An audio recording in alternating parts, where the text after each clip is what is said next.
guys, nakita ka noon sa baybayon kay para sa upuan. May lang isda di ay.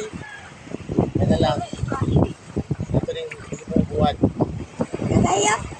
Kay para na tayo makaon. O yan ang pag paras. Ito yung tagtangon. Tagtangon iyang mga tinae, hasang. Video. Kasi, video bito. Yan kita sa baybayon. Bakit ito ba baybayon? Gihatagan ni tang Gmar o salamat ni Gmar kay gihatagan tag isda guys. Diya kong gihatagan isda.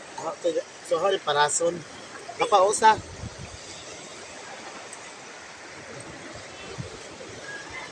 Dili yo ibig dili.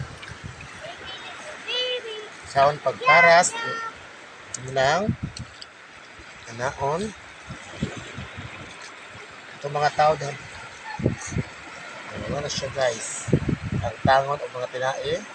No, ito ay gamay dito nga. Tinae guys. Ito ay gamay dito nga. Kato dong. Kutsilyo, kaw. Taob na guys. Mas Kaw, dali ako. Para Sa dira. tira, ini pala bi. Putli na, putla. Paras. How to make a salad? Dried fish. You have to slice this one. And you have to remove the intestine. Unya na dong, ako na ba na dong. Kung tapulan ko dong, haring iuli dong. Ay uwan. I-apil lang ako na po. Di kayo siguro focus on. O dyan guys, nagkata o para sa tag-isda kay kasi mag isda tahod guys. Sila kay sige naman tagkaog isda. Ibuwad na po. Wato na po ibuwad. Ay, may nalag. Sir, gikuan sa mga ano. Mayon ta kaloy-an nga mo init ron. Mura mag mo uinit guys, kaya naman lamutuga. So kini paras guys, mahimo dili ginamos guys. Transfer ta guys. Ikat na po. Kamarong. So, ito sa suit guys.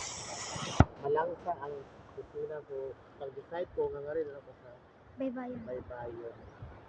Para nga agsugaw. Ang mga langsa, di na maglang. Nonoy! Ato na ka ng Ano gym. tinae manang? Ato na ka ng gym. Silyo?